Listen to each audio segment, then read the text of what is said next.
Good morning, hockey fans. It's 9 a.m. Eastern. This is the Junior Hockey Morning Show. My name is Steven Heisler. You guys all know that by now, probably. We are on the World Sports Broadcasting Network, Facebook, Twitter, YouTube. Today is Friday, January 9th, 2023. Are you used to saying 2023 yet? It feels like at 56 years old, it took me about half a year to get 2022 now. Too many twos. The 2023 makes it a little bit easier. Maybe. All right, today's a fantastic day. Why? Two things happened last night during the same time. There was no North American Hockey League games, so didn't have to watch any of those. I got a lot of games done. I watched some games from the tournament in, what town was that? Wesley Chapel, Florida, where we watched the Tampa Bay Juniors, the Florida Eels, Hampton Roads Whalers, Chicago Cougars, a lot of teams in town, the Spacemen from all over the country. That was kind of fun to watch. But last night, I got to enjoy the Toronto Maple Leafs winning 6-2 at Philadelphia, a double whammy. Leafs win and Torch loses. That's always going to be a good day. It's a great way to start the week. So let's get into what else happened yesterday and this week. USHL scores. No games on the schedule for today, but last night, Waterloo won at Tri-City 7-2, and Sioux City beat Sioux Falls 7-0. What is up with the road teams in the USHL? Road teams have been tearing it up lately. North American Hockey League, no games last night, no games today. In the NA3HL, they always play on Sunday, just not in June and July. St. Louis, holy cow, lost at Oregon 13-2. New Ulm beat Mason City 4-3. Mid-City Stars lost at Texas Roadrunners 6-1. Atlanta lost in overtime to the Texas Brahmas in North Richland Hills 2-1. El Paso beat Austin at home 3-0. Northeast Generals won at Danbury, shocker, 4-1. And the New Jersey Titans beat Bay State 3-2 at Bay State. Let's get into the North American Hockey League report for today. All right, I'm a little salty. It's going to happen on occasion. This is really the second NAHL report of the year. Did we do one last week? I think so. The league really got into a full slate of games this week.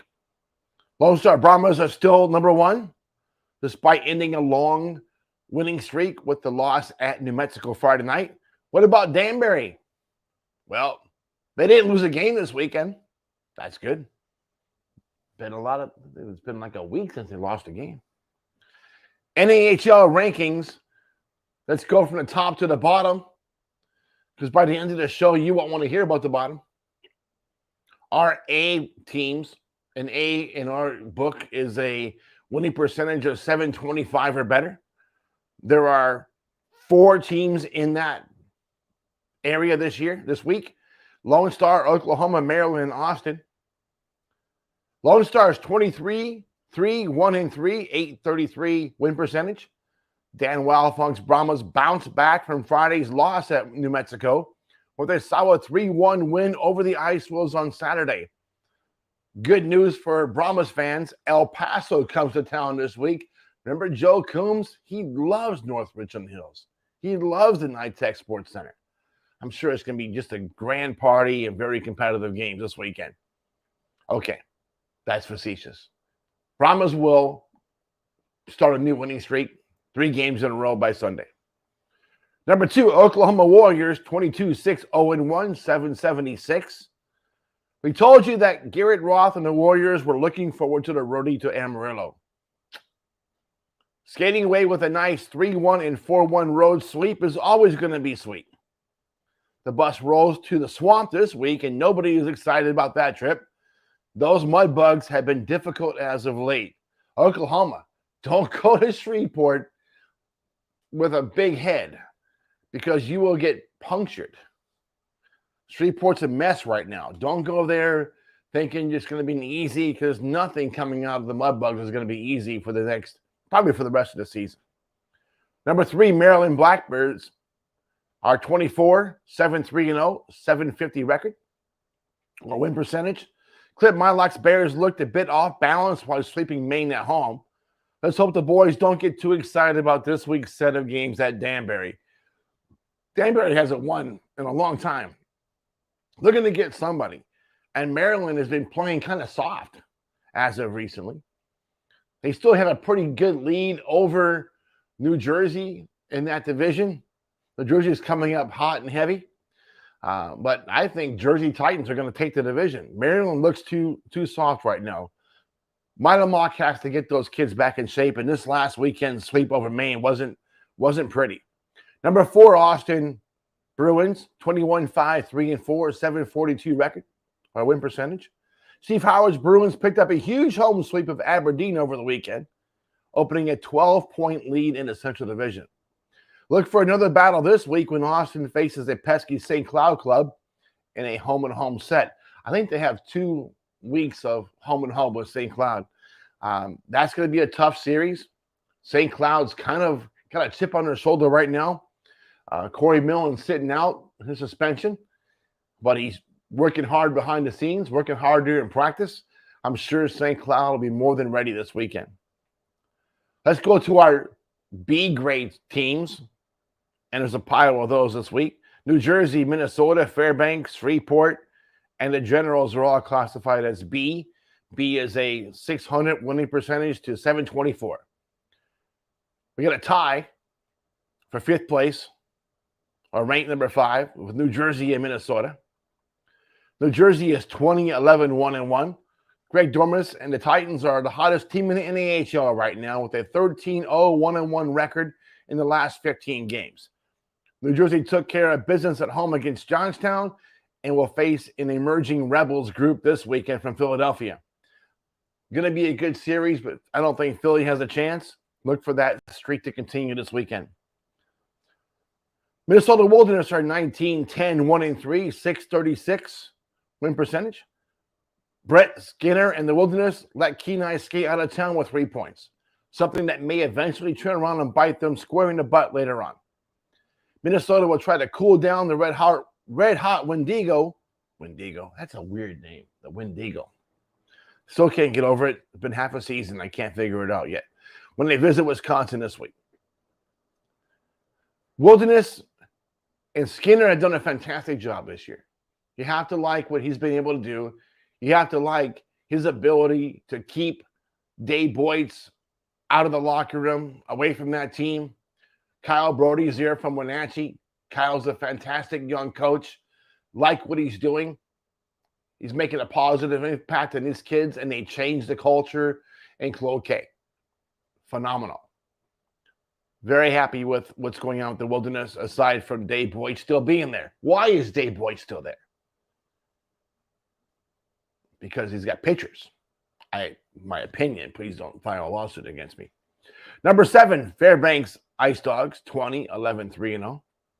Dave Allison's Ice Dogs have picked up more road points, 29, than any team in the NAHL so far this season after the sweep at Springfield. The biggest issues for the Ice Dogs have been at home. They haven't won a home series, one meaning one, they played 2 games, they won both games. If they played 3 games, they won 2 out of 3.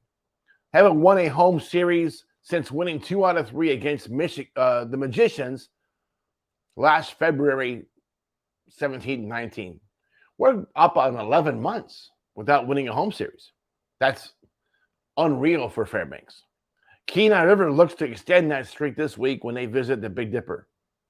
All right, looky here.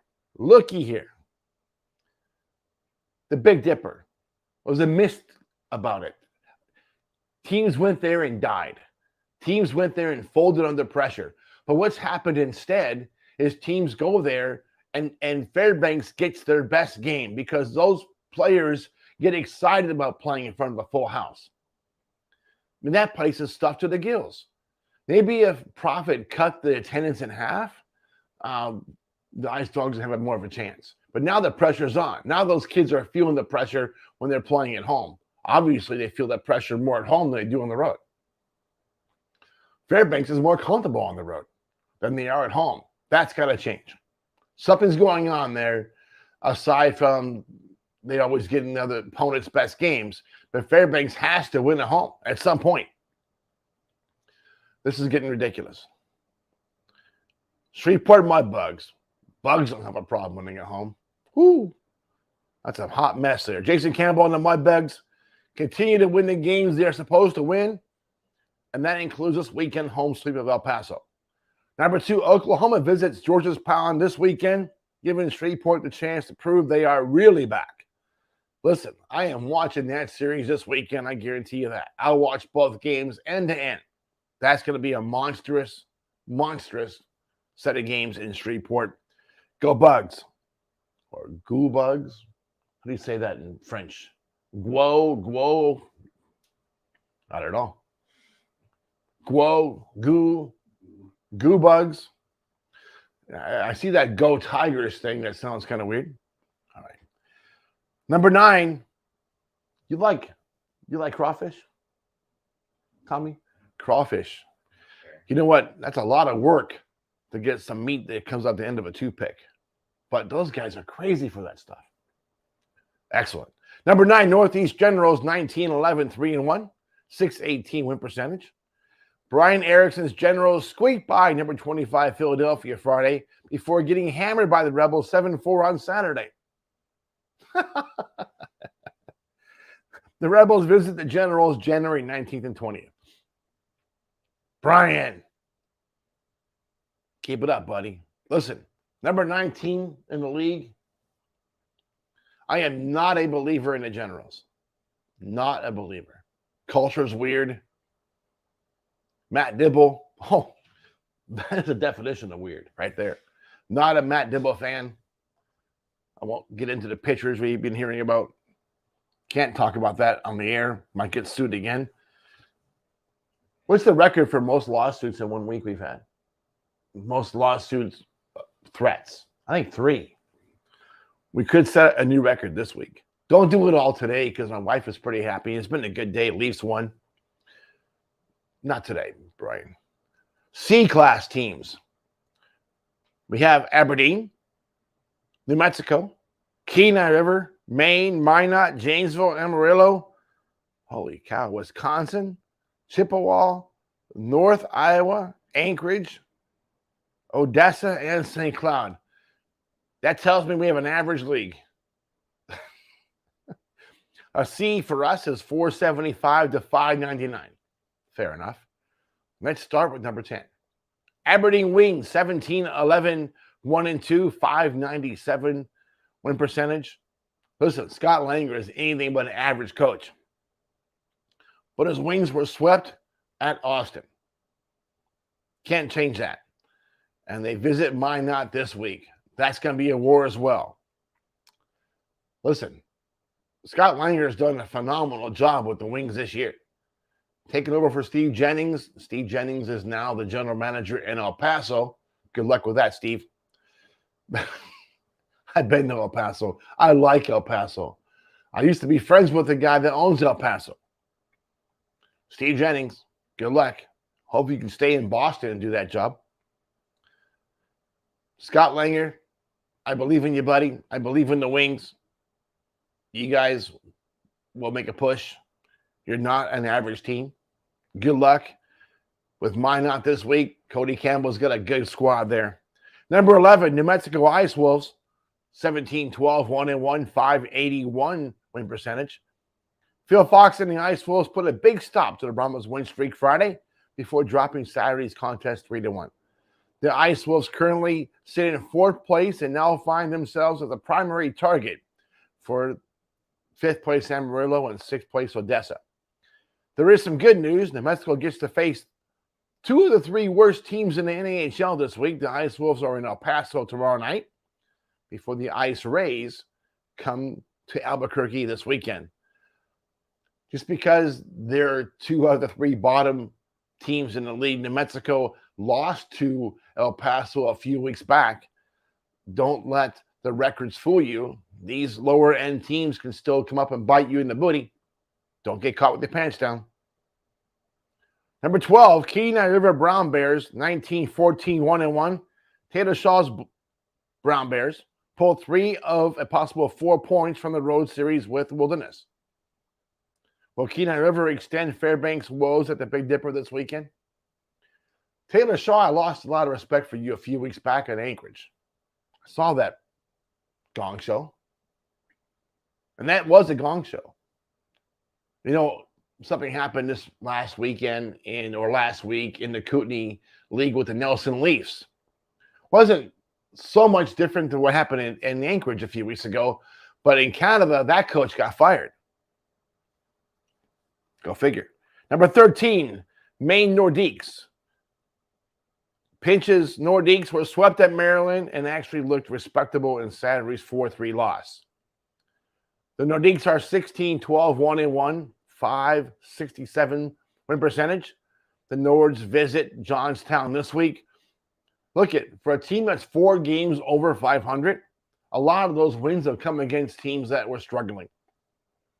And I don't see Maine being a serious contender. Look for them to do well at Johnstown this week. Mike Latiza's team is suffering a little bit, having a down year. Let's see what happens. But I think Johnstown takes the opportunity and makes a mess of Maine. Number 14, Minot Montoros. 18-14, 1-1, 559 win percentage. Cody Campbell's Toros picked up wins in 2 of the 3 home games against St. Cloud and are just a single point ahead of the Wings in second place in the division. Aberdeen visits Mesa Arena this weekend. Guess what series I'll be watching? That's going to be good hockey. Cody Campbell, the young coach, versus Scott Langer, the old coach. Scott Langer, old coach. Sorry, buddy. You're now a seasoned veteran. You're now a father with twins. That makes you old in a heartbeat. It's going to be a good series. I'll be watching that series as well this weekend.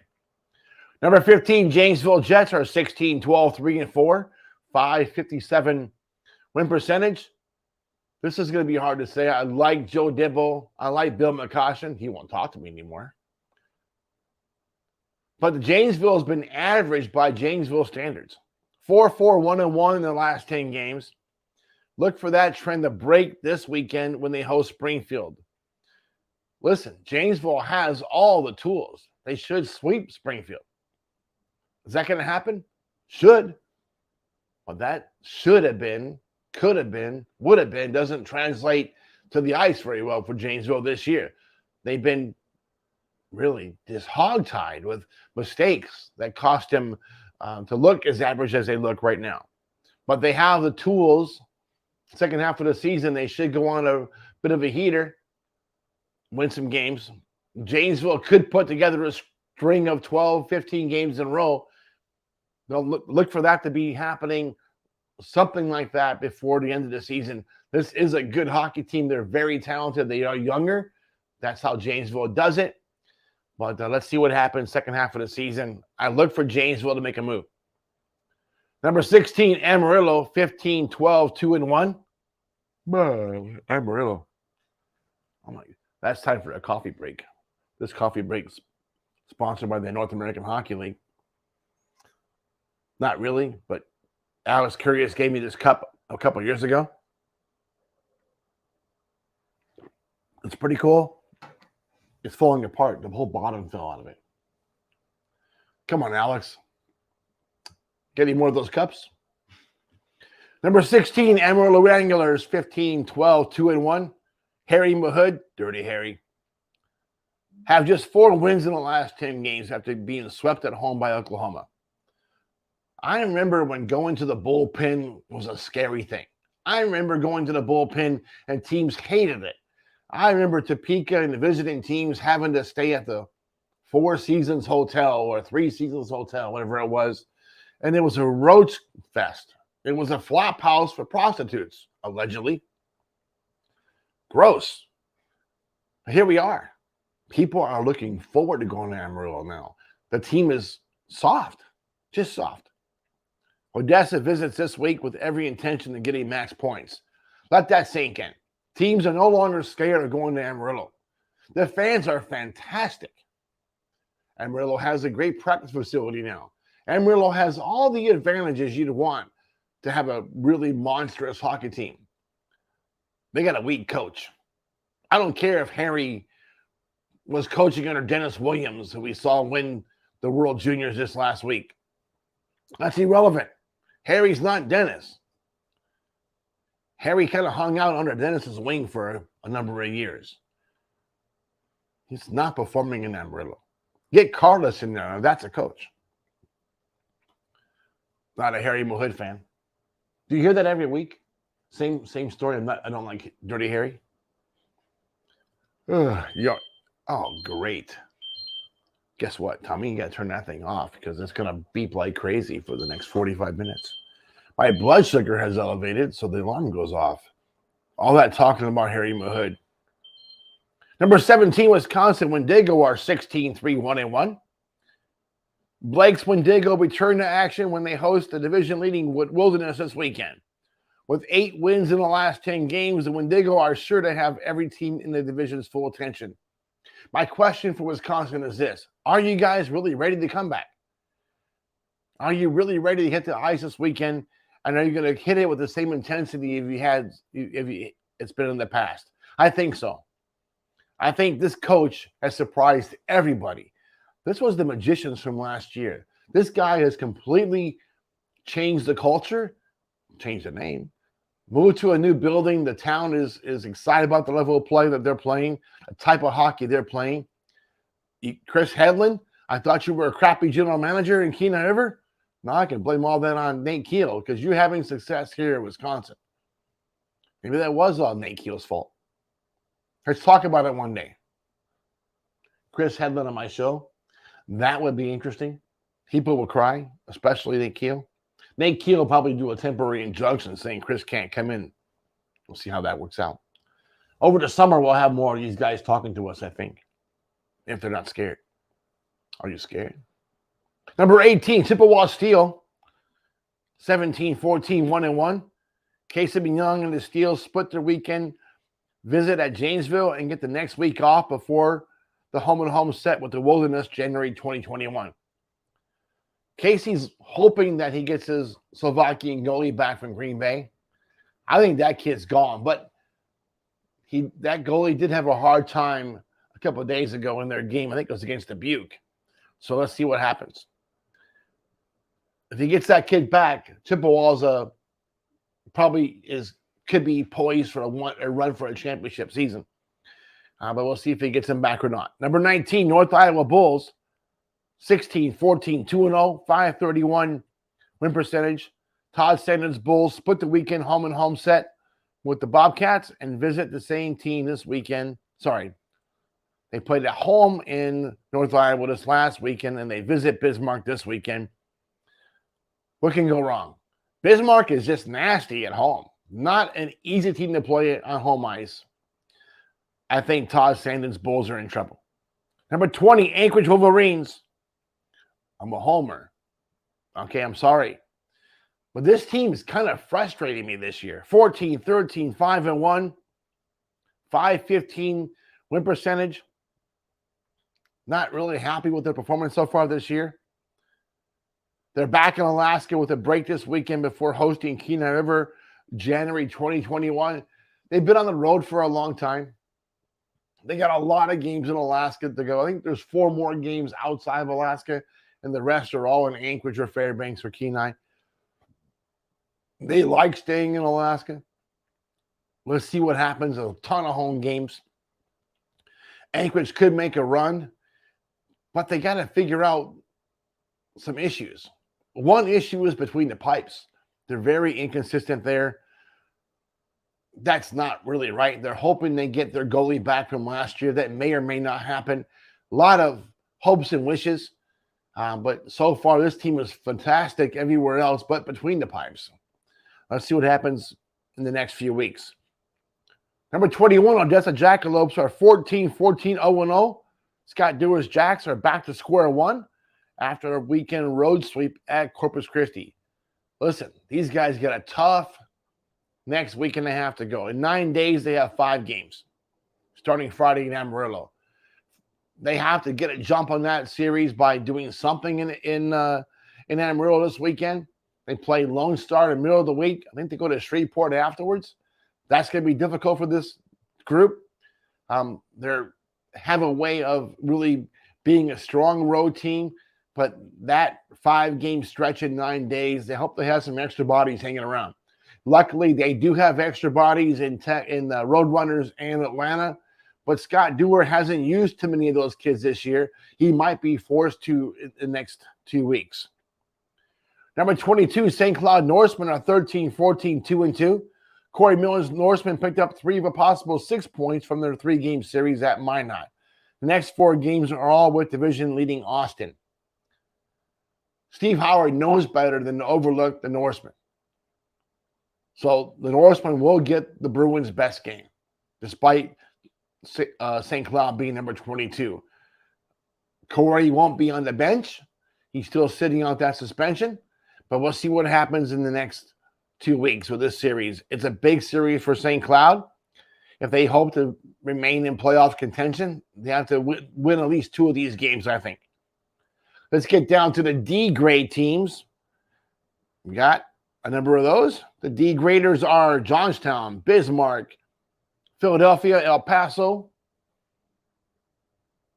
and Springfield. Number 23, Johnstown, 13-17, 2-0, 438 win percentage. Mike Latizzi and the Tomahawks were swept at New Jersey and now find themselves with just 4 wins in the last 10 games. If the Tomahawks are taking the idea of the playoffs seriously, this weekend provides the perfect opportunity to gain some ground with 4th place Maine visiting the War Memorial. Maine is not that good of a hockey team. Johnstown potentially is better than Maine. I think so. I think they're better than the Generals. But they have to put together some kind of consistent performance. They can't beat or lose to anybody. They've lost to Danbury this year. That's bad. Let's see what happens this weekend. I think Johnstown can come out of this series with a pair of wins. They have the ability. They have the talent. Let's see if they can put it all together. Those fans really deserve that. Great fans in Johnstown. Number 24, Bismarck Bobcats. Speaking of great fans, Tommy, those people are nuts. 12-16, 2-1. Lane's Bobcats split the weekend roadie at North Iowa and will host the St. Bulls team this weekend at home. With 5 straight games against Aberdeen coming up on the schedule, the Bobcats need to get max points from this weekend's games. Absolutely. Tough set of games ahead of the Bobcats. Can they come out of this next 7 games with a 4-3 record? If they can, they're still probably playoff bound. I'll never, ever count out Lane's team until the end. That coach really makes those kids work hard. Let's see what happens. But this weekend is very important to get max points and to get them out of North Iowa. They can do it. They can sweep the Bulls. And that's on the agenda for this week. Let's see what happens. I want to see it. Number 25, Philadelphia Rebels. 12-16, 1-1, 433 win percentage. If you were going to tell me earlier in the year when the Rebels looked so bad, they'll be just 4 games under 500 at this point, I would have laughed at you. Justin Hale and the Rebels deflated the Generals bubble with a 7-4 win at home Saturday, sending the brokenhearted home to Boston in tears. Okay, maybe they weren't crying. Maybe it was not all that bad, but the win did send a message to everyone else on the schedule. The Rebels can play. The boys roll to Danbury this week to play the Hatties tomorrow night before the home-and-home with the Titans this weekend. You better beat Danbury tomorrow night. That is a minimum expectation, and give New Jersey everything you got. Philadelphia, if you upset New Jersey this weekend, that'll be a sign you guys are for real. Winning 2 out of the 3 next games you guys play, that would be epic. Number 26, Springfield Blues, 13-17, 0-0. The Blues and coaching staff of Tyler Renee and Todd Pukaki. How do you say his name? I can't even. I'm blowing every time. Pukaki. I got to get a lesson on how to say that kid's name. We're swept at home by Fairbanks over the weekend. Springfield travels to Wisconsin to face Janesville in 2 different buildings this weekend. Good set.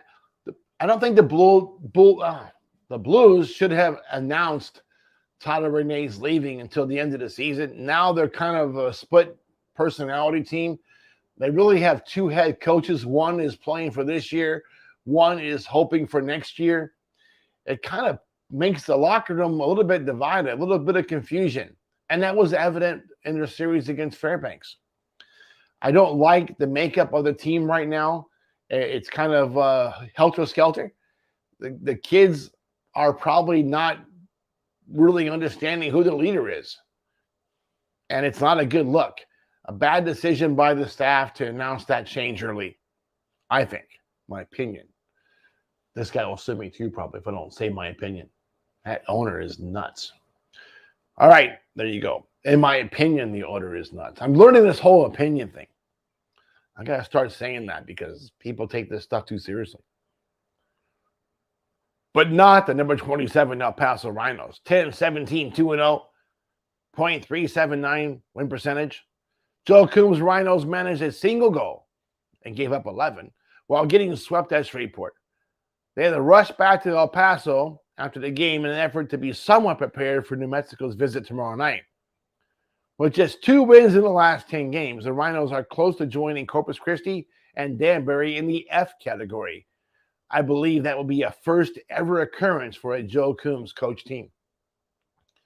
Joe's been around the league for a while, since his days in the Rio Grande Valley. With the Rio Grande Valley. They were called something. Killer Bees, before going to Philadelphia, or then Aston, or was it Aston, then Philadelphia, then Janesville, Jamestown, and now they're in New Jersey. Confusing.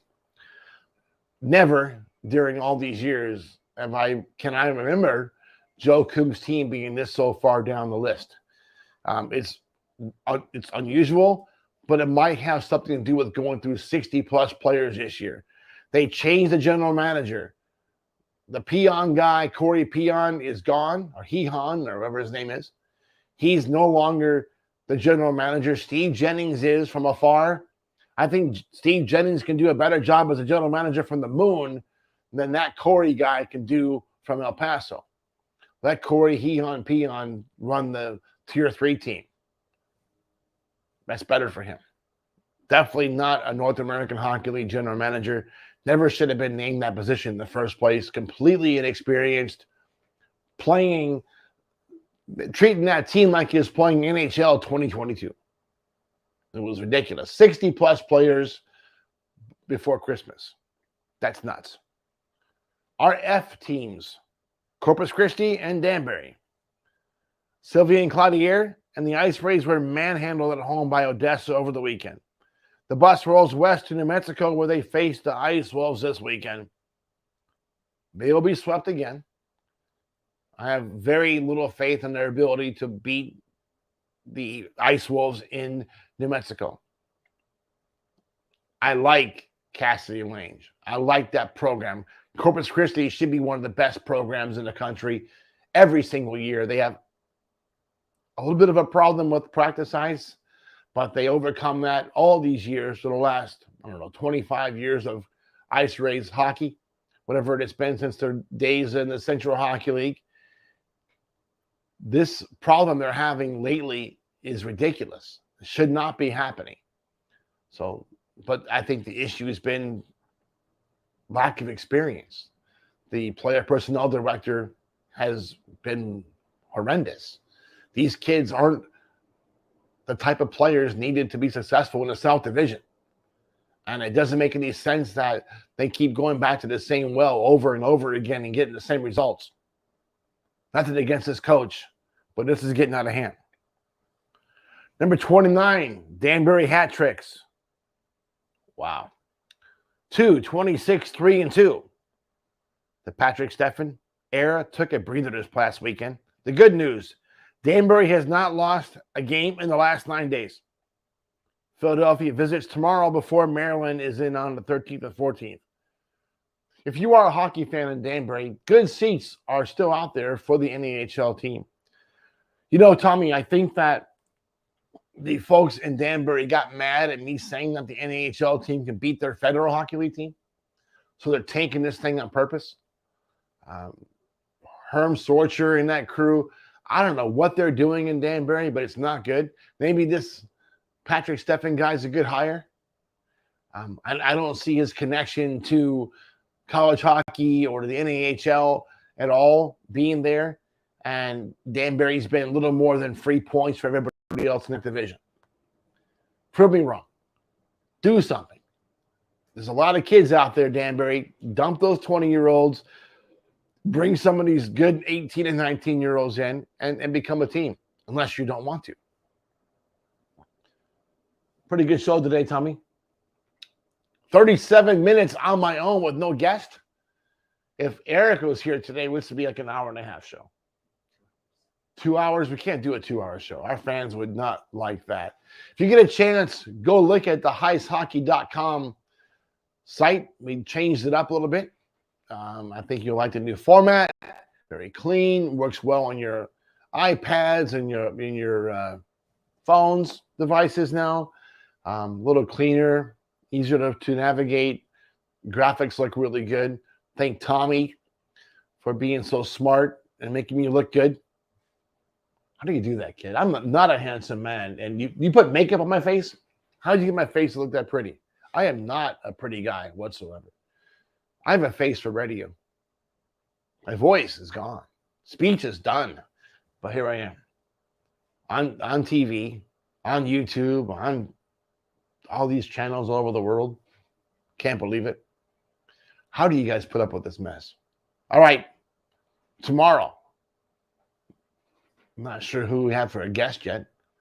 Damon Zier has been bothering me from Colorado. He has some insight about the new team in Colorado, the Colorado Grit. Let's bring Damon on tomorrow. His kid plays for the Atlanta Capitals. Should be a good show. Damon, if you're watching it, you're up. Tomorrow we're going to call you today and put you on the spot. See, 9 a.m. here is like 7 o'clock in Colorado. But if Eric Bauer can do it, Zier can do it too. We haven't had anybody with the Z last name on, have we? This is our first Z guy. There you go. A little bit of drama in Colorado between the NCDC team and this new Colorado Grit team. Same owners. Oh, that's going to be interesting. But I can't say NCDC, can I? Oh, I'm in trouble. Here it comes, the phone call from Cole Schatz. You said those letters again today. I must sue you again. All right, go Leafs. No game today.